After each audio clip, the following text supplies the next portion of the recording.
So our next thing that I want to show you is the cutting of green herbs.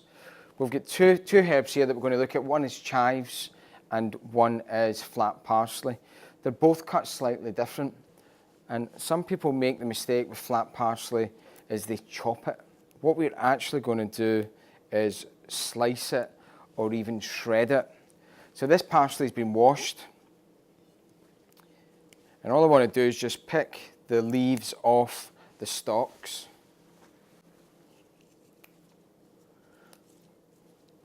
You also get what's called curly parsley, and curly parsley gets chopped, but flat leaf parsley gets shredded or sliced. So we're just going to pick the parsley. That should be enough, I think. And what you do with this, you've got big leafy green leaves here, and what we don't want to do is to break them down because they actually just go to mush. So we really only want to put the knife through the leaves once. So we roll them up into a little tight ball, and then we take our knife, and keeping the knife on the board, we run the knife through once.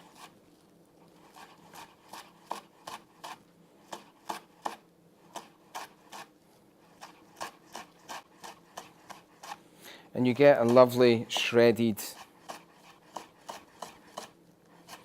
and flat parsley's jam-packed with flavour, and it's the sort of thing that you would put in a dish right at the very end, and it would give it a really nice vibrant colour and a really fresh aniseedy flavour. So you get your shredded parsley, and don't worry too much about any of the little leaves that you miss, because by the time you put it in, it will wilt down. So we're going to pop that on our tray.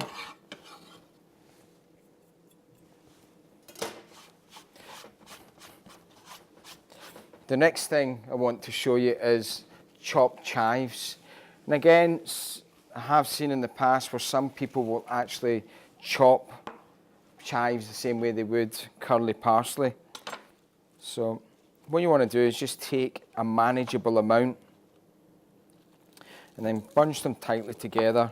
Again, using the rocking motion with your knife, using your left hand as a guide, we want to just run the knife through the chives once, and that gives us really fine, super chopped chives. And again, same rules. Take your time. Your fingers are much more important.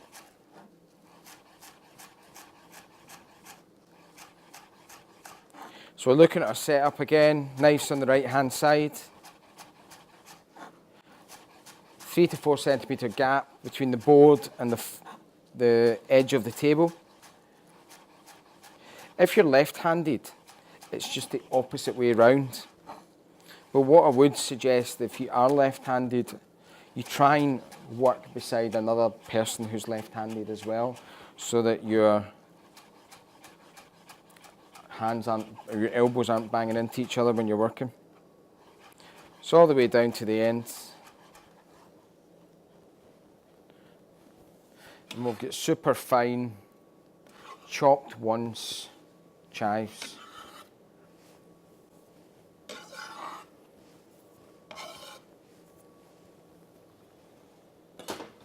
And again, just clean as you go. Make sure your board's nice and clean.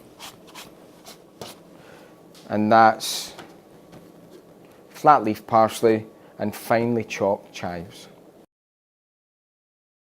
So the next thing I wanted to show you was the cutting of red chilli, and also to talk about the do's and don'ts when working with an ingredient like a red chilli. What you have to really make sure of is the oil that comes off the chilli is where a lot of that heat is coming from.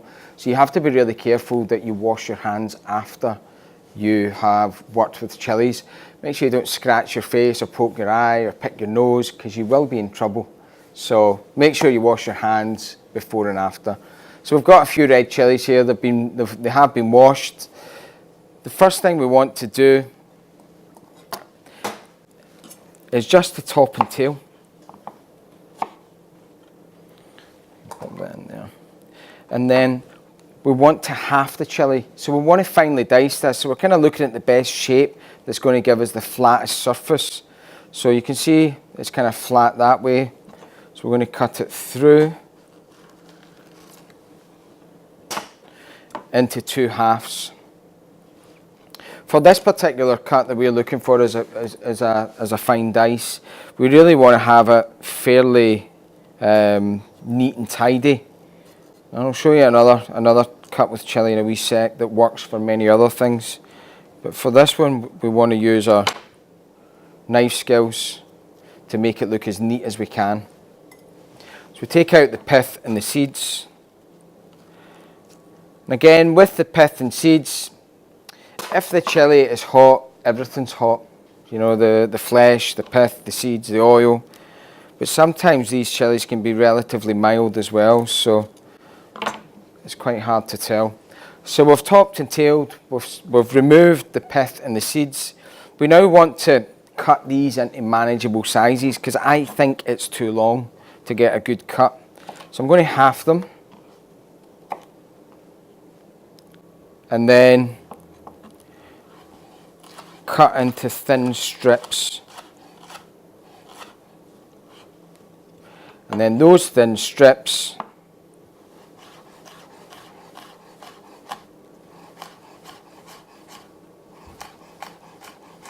get then diced. And we're looking at these are super small. And what will happen is when you put that into some of your dishes, it means you won't get a big hot burst of chili.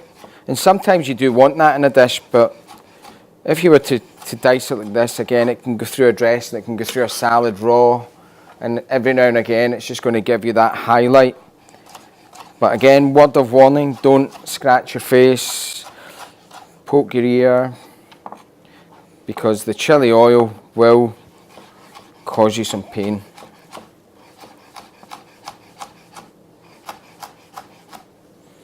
So nice, finely diced.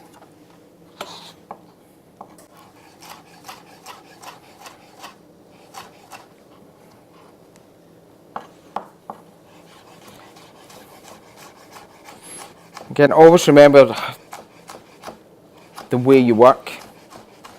You know, working in a organised fashion is just getting into that habit of doing it. Working messily is still a habit, but not a good one. So just get yourself used to being organised. So we've got our fine diced red chilli. And the other way is almost the exact opposite. And sometimes, you know, there is a need to have chilies this way. We're just really going to run the knife through at an angle, nice and thin. And this is going to give us a kind of rustic, you know, sliced chili, keeping the seeds in there. And this type of thing works if you're doing, you know, rustic, you know, Spanish or South American food, you know, tapas, that sort of thing. So the two different ways, but again, rules are make sure you wash your hands, wash your board after working with chili.